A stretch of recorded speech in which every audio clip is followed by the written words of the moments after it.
축구팬 여러분 안녕하십니까? 그리고 이 영상을 보실 만한 대구 팬분들도 안녕하십니까? 2022 아시아 챔피언스 리그가 진행되고 있습니다. 물론 이 영상은 아시아 챔피언스 리그 조별리그 1차전이 시작되기 전에 만드는 영상이지만 아마 이 영상을 보시는 분들께서는 조별리그가 어느 정도 진행된 이후에 영상을 보시지 않을까 싶은데요. 아무쪼록 대구가 좀 더 좋은 활약 보이면서 한국 팀들이 많이 16강에 올라가기를 바라는 마음으로 영상을 시작하도록 하겠습니다. 우라와 레드 다이아몬드, 줄여서 우라와 레즈의 감독은 히카르도 로드리게즈 감독입니다. 지난 2021년 2월에 부임을 했고요. 아시아 챔피언스 리그는 1왕배 우승 자격을 통해서 아시아 챔피언스 리그에 진출을 하게 됐습니다. 히카르도 로드리게즈 감독은 지로나를 거쳐서 아시아 리그의 감독을 좀 많이 했고요. 주로 사용하는 포메이션은 4-2-3-1이며 현재 리그 순위는 10위입니다. 우라와 레드 다이아몬드도 팀 이슈를 한번 봐야겠죠? 리그에서는 현재 2승 4무 4패를 거두고 있습니다. 다들 아시다시피 J1 리그는 춘추제이기 때문에 아무래도 우라와 레즈가 치른 경기가 다른 팀보다 많기는 하지만 성적이 좋지 않는데요. 이 팀이 1왕배 우승 자격으로 왔다는 점을 좀 생각해보면 리그에서의 안 좋은 성적이 이해가 될 수도 있지만 또 돈은 좀 많은 팀이라는 생각을 할 때에는 성적이 왜 이런가 싶기도 합니다. 아시아 챔피언스 리그 이슈를 살펴보면 한국 팀을 상대로는 7승 3무 10패의 성적을 거뒀고요. 가장 최근에 아시아 챔피언스 리그 출전은 2019년, 당시에는 알힐라를 상대로 준우승을 거뒀습니다. 부상 이슈는 한 명의 선수가 있습니다. 토모야 이누카이 선수인데요. 이 선수는 주전 센터백이었지만 왼쪽 무릎에 부상을 당하면서 시즌 아웃이 됐습니다. 그러면서 토모야 이누카이 선수를 아시아 챔피언스 리그에서는 볼 수 없게 됐습니다. 자, 우라와 역시 풀매치 노트를 한번 봐야겠죠. 4월 10일 FC 도쿄와의 경기를 모두 시청을 했습니다. 왼쪽 윙어와 공격형 미드필더 사이의 스위칭이 굉장히 많은 전술을 사용하고 있는데요. 이것이 이유라고 하면 왼쪽 윙어에 전문 윙어를 많이 기용하기보다는 최근에는 공격형 미드필더와 윙포워드를 많이 볼 수 있는 요시오 코이즈미 선수를 기용하는 경우가 꽤 있습니다. 그러면서 윙어와 공격형 미드필더가 서로 자리를 바꿔가면서 좀 플레이를 많이 하는 모습이고요. 변형 백스리를 이용했습니다. 아무래도 3선에 2명을 두는 타입이기 때문에 3선에 있는 2명 중에 1명은 내려와서 빌드업에 좀 도움을 주고 있고요. 그만큼 양쪽 풀백은 좀 전진을 많이 하는 편입니다.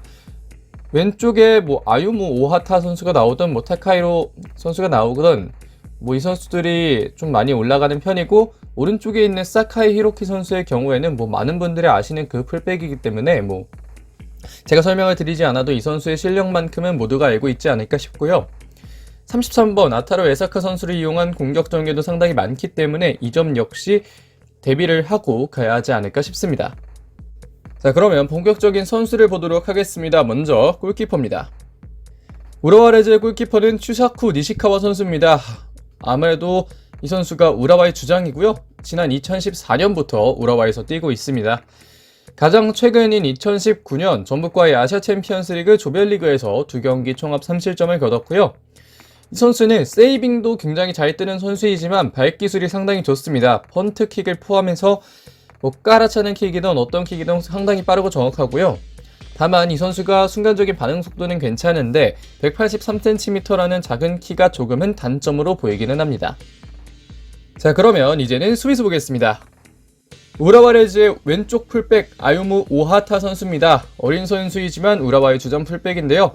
다만 최근에는 출전 시간이 다소 줄어든 모습이 있기는 했습니다. 한두 경기이긴 하지만 약간은 줄어들었는데 어떤 상황인지는 정확히 파악은 안 되고요. 상당히 저돌적이고 적극적인 수비 스타일입니다. 딱 어린 선수의 수비 스타일이라고 할 수 있겠고, 달리기가 상당히 빠릅니다. 속도가 빠르기 때문에 리커버리도 그렇고 저돌적이고 적극적으로 수비를 하지만 리커버리 속도가 빠르기 때문에 그 점을 어느 정도는 보완하는 수비를 하고 있다라고 보셔도 될 것 같고요. 후방에서 한 번에 연결하는 패스를 많이 시도합니다. 아무래도 이 선수가 직접 공을 몰고 올라가기에는 피지컬적인 한계가 조금은 있기 때문에 후방에서 한 번에 연결하는 패스를 좀 많이 시도를 하는 편이라고 좀 볼 수 있겠고요. 아무쪼록 이 선수도 잘 뚫어내기를 바라겠습니다. 우라와의 센터백 보겠습니다. 타쿠야 이와나미 선수인데요.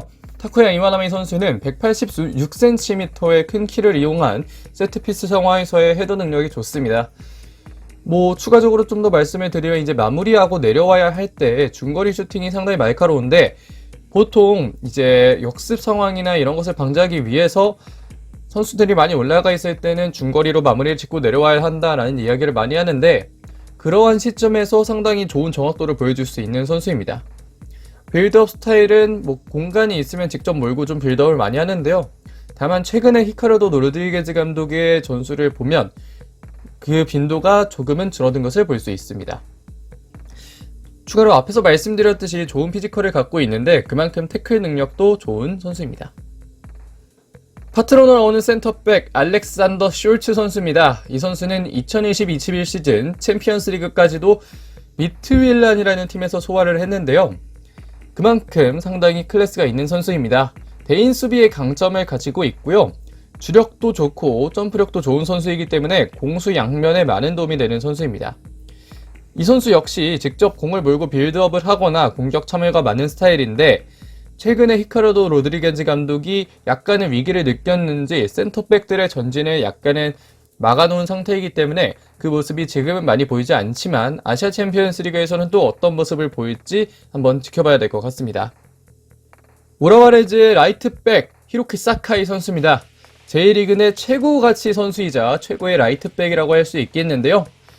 다들 한 번은 들어봤을 만한 그런 선수입니다. 빌드업과 드리블에 상당한 강점을 가지고 있고 이 선수의 수비 스타일 역시 유럽 빅리그에서도 통했던 터프한 수비 스타일인데요. 185cm의 큰 신장을 활용한 수비 능력이 상당히 좋은 선수라고 할 수 있겠습니다. 따라서 왼쪽에 있는 세징야 선수와의 매치업이 예상되는데 뒤에서도 조언한다 파트에서 말씀드리겠지만 차라리 세징야 선수로 더미 플레이를 하는 것도 나쁘지 않다라는 말씀을 드려보고 싶습니다. 자, 추가적으로 나올 수 있는 수비수들 역시 설명을 드려야겠죠. 먼저 카즈아키 마와타리 선수입니다.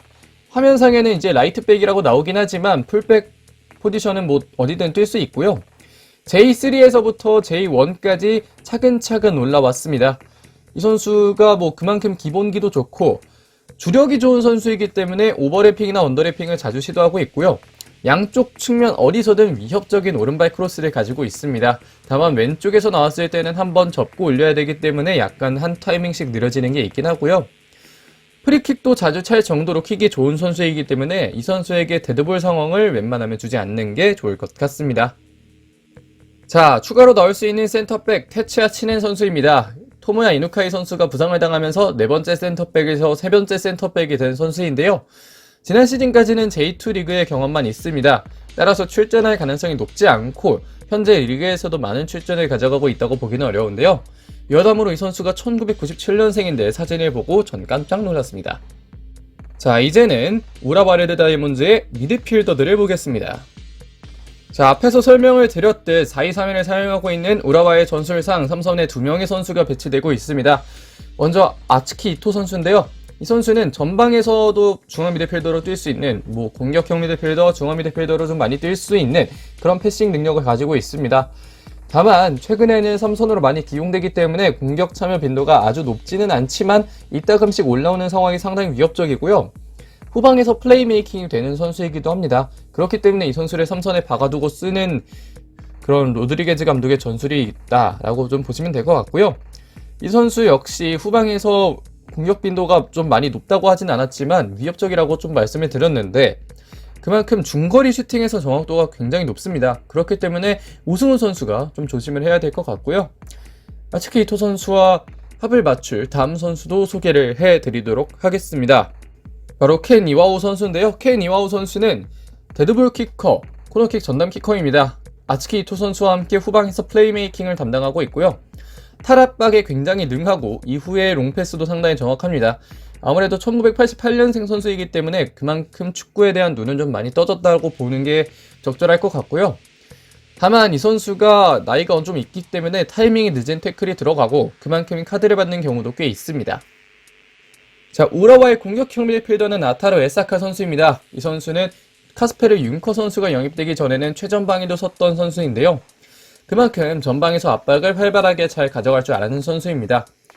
최근에는 다시 한번 본인의 본래 포지션인 2선으로 내려와서 플레이메이킹을 주로 담당하고 있는데, 플레이메이킹 능력도 상당히 좋지만 개인 전술을 통한 득점력도 가지고 있는 선수라서 굉장히 위협적인 선수입니다. 이 선수가 아무래도 우라와에서는 가장 좀 위협적인 선수가 아닐까라는 말씀을 추가로 좀 같이 드리고 싶습니다. 우라와의 3선 미드필더로 나올 수 있는 선수 카이 시바토 선수도 있습니다. 이 선수 역시 투볼란테 한 자리에 들어갈 수 있는 자원이고요. 이 선수는 세컨볼 획득 상황까지의 집중력이 상당히 좋습니다. 전술 특성상 앞으로의 전진이 그렇게 많지는 않지만 세트피스 상황이나 이런 상황에서의 집중력이 좋은 편이고요.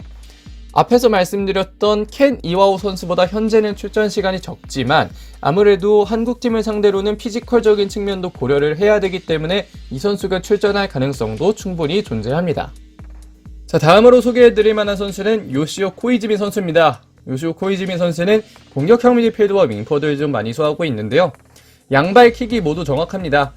아무래도 공격형 미드필더로 뛰면서 가장 중요한 특성은 양발로 얼마나 좋은 공격 찬스를 많이 만들어내냐인데, 그런 측면에서 요시오 코이즈미 선수의 킥 능력은 위협적이라고 할 수 있겠고, 드리블 능력도 좋고 아무래도 172cm로 키는 작지만 공을 잘 뺏기지 않는 선수입니다. 1차 방어선을 해제한 이후에 본인이 패스를 하는 선택들이 상당히 좀 괜찮고요. 윙이나 중앙에서나 모두 좋은 능력을 보여주고 있습니다. 자, 이제 우라와의 공격수들을 살펴보도록 하겠습니다. 자, 우라와는 오른쪽 윙부터 보겠습니다. 오른쪽 윙은 다빗 모베리칼스톤 선수인데요. 2021년까지 체코의 슬라비아 프라하에서 뛰었던 선수입니다. 공격 전반에서 상당히 많은 도움을 주는 선수인데요. 주로 왼발을 많이 사용하지만 오른발도 잘 쓰는 편입니다. 이 선수가 왼발을 많이 사용하기 때문에 오른발로 통한 크로스 이런 것들을 좀 적게 시도한다고 생각하실 수도 있겠지만, 이 선수가 오른발을 잘 쓰다 보니 거의 양발에 가깝게 왼발로 크로스도 올릴 수 있고 오른발로도 크로스를 올릴 수 있고, 보통은 왼발 킥을 통한 마무리를 좀 많이 하는 편이고요. 그만큼 좀 깔끔하고, 오른발로는 그렇게 많이 사용을 하지 않지만 가끔씩 크로스를 해야 될 때 오른발을 써야 하는 시기가 오면 사용을 주저하지는 않는 편입니다. 자, 다음으로는 우라와의 왼쪽 윙어 타카에로 세키네 선수입니다. 양쪽 윙을 모두 소화할 수 있는 유럽 출신 선수인데요. 피지컬이 좋은 편은 아니지만 무게중심이 낮습니다. 그렇다 보니 공격 상황에서 볼을 잘 뺏기지 않고 이후에 어시스트 능력도 갖추고 있는데요. 다만 이 선수가 최근에 출전 시간이 조금 줄어들었는데, 이 부분에서 타카히로 세키네 선수가 아닌 요시오 코이즈미나 다른 선수가 출전할 수도 있는 가능성이 점점 더 커지고 있는 상황입니다. 우라와의 스트라이커 카스페르 융커 선수입니다. 이 선수는 왼발 마무리 능력이 상당히 좋은 선수인데요. 186cm라는 좋은 피지컬을 이용해서 등을 진 상황에서 공을 받은 이후에 턴도 상당히 유려한 동작을 가져갑니다. 볼을 다루는 기술이 좋아서 드리블 성공률도 상당히 높은데요. 이 선수가 최전방에 있는 선수이다 보니까 한번 드리블을 성공을 시키면 상당히 위협적인 찬스가 만들어지는 경우가 많습니다. 왼발 마무리뿐만 아니라 이타적인 패스 플레이까지 좀 좋은 선수이기 때문에 이 선수를 잘 막아줘야 대구가 승리를 거둘 수 있지 않을까, 그런 생각을 하고 있습니다. 자, 이제는 추가적으로 나올 수 있는 선수들을 보겠습니다. 먼저 타카히로 아키모토 선수인데요. 이 선수는 카스페르 융커 선수가 부상에서 복귀하기 전까지는 에사카 선수와 돌아가면서 제로톱도 소화했습니다. 작년까지는 왼쪽 풀백을 소화했고 올해 공격 포지션으로 포지션을 변경했는데 상당히 저돌적인 움직임을 많이 가져갑니다. 수비 상황에서도 터프하게 부딪히는데, 가장 최근의 경기였던 FC 도쿄와의 경기에서는 이 선수가 풀백으로 나왔지만 아무래도 우라와의 전술이 3선 중 하나를 내리고 백스리 구성한 이후에 풀백을 많이 올리는 스타일이기 때문에 이 선수가 본인의 공격적인 재능을 조금 더 많이 발휘했던 경기가 아니었나 싶고요. 만약에 이 선수 출전한다면 오버리핑을 조심할 필요가 있어 보입니다. 자, 다음으로 소개해드릴 선수는 카이 마츠자키 선수입니다. 올해 처음으로 프로 무대를 경험하는 선수이고요. 아직은 경험이 많지 않아서 그런지 수비적인 상황에서는 그다지 좋은 모습 보이지는 않습니다. 대신에 공격 상황에서 매우 활발하게 움직이고 있고 중앙으로 침투하면서 왼발로 마무리하는 패턴을 좀 많이 가지고 있는데, 이 선수 출전한다면 컨테스트 조금씩 해주면서 막아내면 좋지 않을까, 그런 생각을 하고 있습니다. 자, 마지막으로 소개해드릴 선수는 알렉스 숄크 선수입니다. 가장 최근에 세르베트에서 정상빈과 스위스 리그에서 경기를 한번 뛰고 온 선수인데요. 윙어 자리에서도 많이 뛰고 톱도 볼 수 있습니다. 전천후 공격수다라고 말씀을 드릴 수 있겠고, 낮은 무게중심을 활용한 볼 간수 능력이 좋고 그 이후에 마무리 역시 상당히 좀 간결합니다. 발목 힘이 좀 강력하고 그렇기 때문에 간결하게 마무리를 해도 슈팅이 상당히 강도가 높고요. 슈팅이 그만큼 묵직합니다. 아무래도 이제 팀을 합류한 지 얼마 되지 않았기 때문에 폼을 올리면서 리그 적응 차원에서 경기를 좀 뛸 수도 있고요. 그런 차원에서는 대구도 이 선수가 어떤 플레이를 하는지는 한 번쯤 지켜볼 필요가 있지 않을까 싶습니다. 자, 역시 J리그 팀에게는 이런 파트가 붙죠. 대구에게 조런다. 주전 센터백 토메야 선수가 빠진 빈자리가 분명히 보입니다. 그렇기 때문에 그 자리를 좀 노려보는 것도 좋을 것 같고요. 양쪽 풀백의 리커버리 속도를 이기는 것도 중요할 것 같습니다. 물론 사카 히로키 선수와 왼쪽 풀백 아유무 오하타 선수의 오버래핑을 막아내기 위해서 양쪽에 있는 홍철 그리고 황재원 이 선수들의 얼마나 좀 잘 수비를 하느냐도 중요하겠지만, 그 위에 있는 정치인, 이근호, 세징야 어떤 선수든지 속도로다써 한 번쯤 이겨볼 필요가 있지 않을까 싶고요. 세징야 선수를 더미 플레이 형식으로 미끼로 던진 이후에 사카이를 끌어내면 다른 선수들이 그 사이로 들어가는 그런 전술을 사용하는 것도 나쁘지 않겠다라고 생각을 좀 하게 됐었습니다. 아무래도 공격 라인의 외국인 선수들을 조금 더 조심할 필요가 있는데요. 카스페르 융커 선수나 모베리 칼손 선수가 왼발을 잘 사용하는 공격수들이기 때문에 이 선수들이 왼발로 때릴 수 있는 각도는 최대한 주지 않는 것도 수비 상황에서는 중요한 점이 아닐까 싶습니다. 추가적으로 가장 조심해야 할 선수에 대해서 말씀을 드리면 33번 아타루 에사카 선수라고 할 수 있겠습니다. 자, 여기까지 우라와 레즈에 대해서 알아봤습니다. 이 영상은 4월 17일 19일인가요? 아무래도 이틀 전에 올라가게 됐는데 그때까지 대구 FC가 얼마나 많은 경기를 치렀을지 제대로 감은 안 오지만 아마 2-3경기 정도 치렀을 것으로 보이는데요. 아무쪼록 제가 이 영상을 공개하는 날 대구 FC 팬분들께서 어떤 선수도 부상당하지 않은 상태로 좋은 흐름에서 이 영상을 시청하셨기를 정말 진심으로 바라도록 하겠습니다. 그럼 이번 영상 여기까지 하겠습니다. 고맙습니다.